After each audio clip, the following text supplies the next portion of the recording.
نصيري سيكون أول لاعب ينفذ الركلة الأولى، لاعب ربما نقول أعصابه من حديد.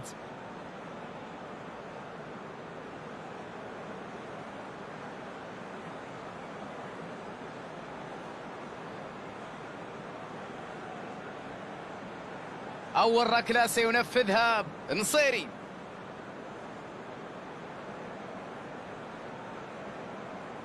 تسديدة قوية وجميلة. الله، كرة في منتهى الروعة، خدع الحارس بطريقة بارعة، لعب الكرة في الاتجاه الآخر.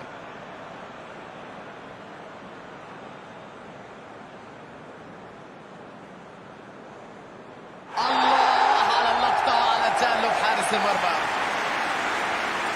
أمامهم فرصة لتعزيز التقدم.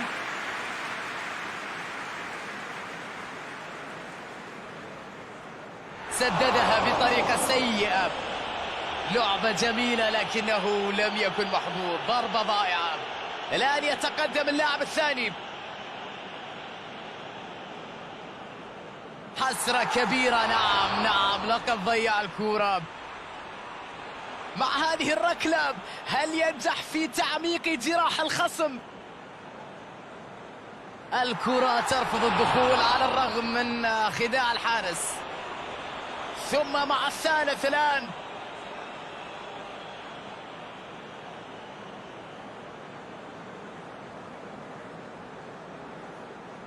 وكرة في القائم، لعبها ببراعة كبيرة لكن إطار المرمى كان عنده رأي آخر. ارتمى الحارس في الاتجاه المعاكس. كرة الاطمئنان داخل الشباك. البرتغال عليه تسجيل هذه الكرة للحفاظ على حظوظه. البرتغال، هل هي كرة التعادل أم الخسارة ونهاية كل شيء؟ يا سلام، نجح في تسجيلها ويتنفس زملاء الصعداء. سيطر على أعصابه وسجل ضربة الجزاء ببراعة. هل يسجلها ويصبح بطل هذه الليلة؟ هل يسجلها ويصبح بطل هذه الليلة؟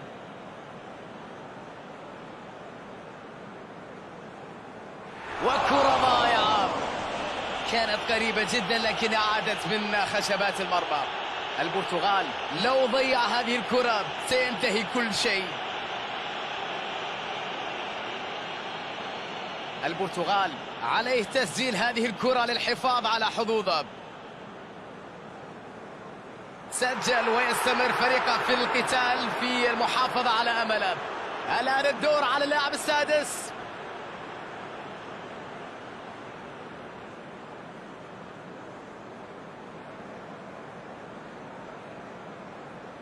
يا سلام على براعة الحارس، تصدي غير عادي للمرة الثانية. ياسين بونو إذا صدها سيعيد الأمل لفريقه، طموح الفوز لا زال موجود.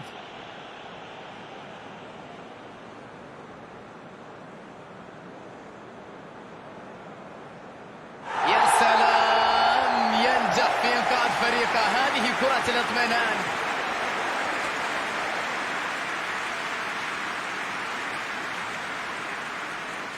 وقت اللاعب السابع.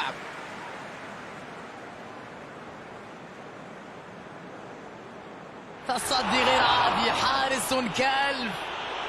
تركيز رائع من حارس المرمى، تصدي مدهش. ياسين بونو هو الأمل الأخير لفريقه إذا صد هذه الركلة، وإلا انتهى كل شيء. كرة رائعة، حمل على عاتقه مهمة كبيرة وكان في الميعاد. الآن حان وقت الركلة الثامنة واللاعب الثامن.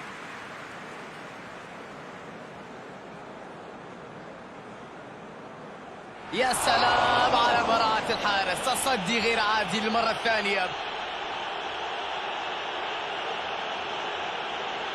ياسين بونو عليه منع هذه الركلة من أن تصل إلى شباك لكي يكون هو النجم، لكي يعيد الأمل لفريقه. يا سلام، ينجح في إنقاذ فريقه. هذه كرة الاطمئنان. توتر أكثر عليه وفي الأخير الكرة عند الحارس. اللاعب التاسع في قائمة اللاعبين منفذين. تصدي غير عادي، حارس كالف. تصدي غير عادي من حارس المرمى، مباراة كبيرة لهذا الحارس. ياسين بونو إذا صدها سيعيد الأمل لفريقه، طموح الفوز لا زال موجود. كرة رائعة، حمل على عاتقه مهمة كبيرة وكان في الميعاد. 10 المسددين على اللائحة.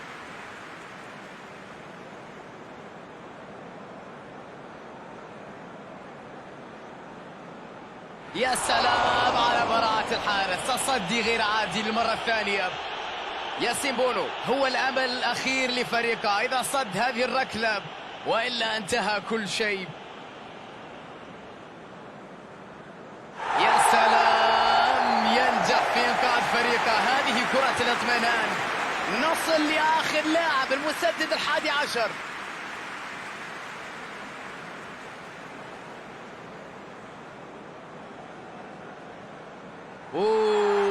كرة ضائعة مرة أخرى.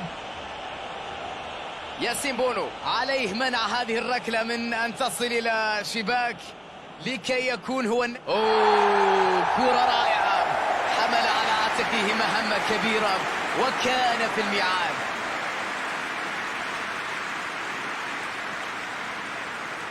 النصيري يتقدم لتسديد الركلة الترجيحية، يبدو أن بثقة عالية.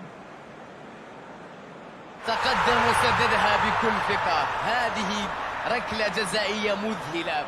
البرتغال لو ضيع هذه الكرة سينتهي كل شيء.